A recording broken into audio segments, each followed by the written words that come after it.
सत्य के काम, करी तपस्या सत्य के काम।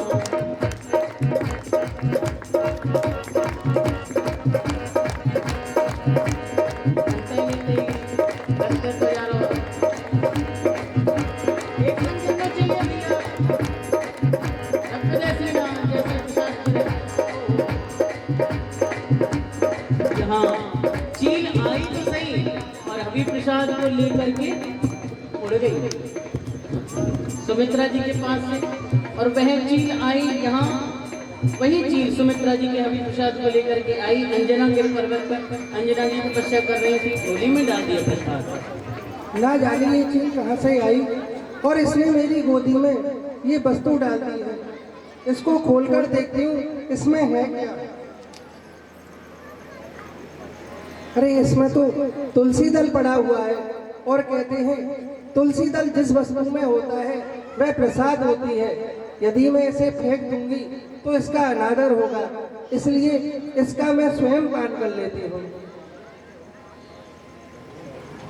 उस हबी प्रसाद को अंजना जी ने पान किया है। सज्जनों, आंजनेय करके जो ग्रंथ है उसमें स्पष्ट लेख है कि तुम प्रिय भरत ही सम भाई, तो सुग्रीव जी से भी कहा, लेकिन हनुमंत लाल जी से जो कहा गया तुम प्रिय भरत ही सम भाई, वो इस वजह से कहा गया कि जिस हबी प्रसाद से लखन लाल का जन्म हुआ, जिस हबी प्रसाद से भरत जी का जन्म हुआ, उसी हबी प्रसाद से हनुमंत लाल जी का भी जन्म हुआ। क्योंकि ये सुमित्रा जी का ही हबी प्रसाद था, जिसे अंजना के पर्वत पर लेकर के पहुंची। ये चील कौन?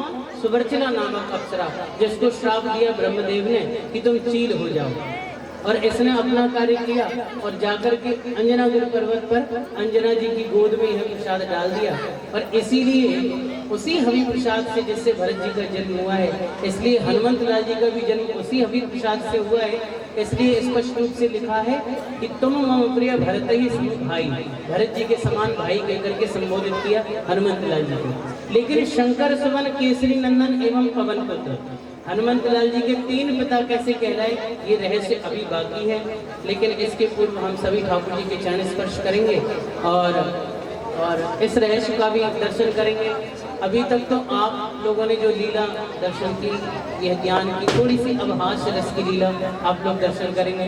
देव ऋषि नारद कैसे देवता और दैत्यों में घमासान युद्ध करा देते हैं, और वह लीला आप अभी दर्शन करेंगे। किस प्रकार से देवता और दैत्यों में युद्ध छिड़ता है, भगवान शिव भी उस युद्ध का हिस्सा बनते हैं। हम लोग लीला का दर्शन करेंगे।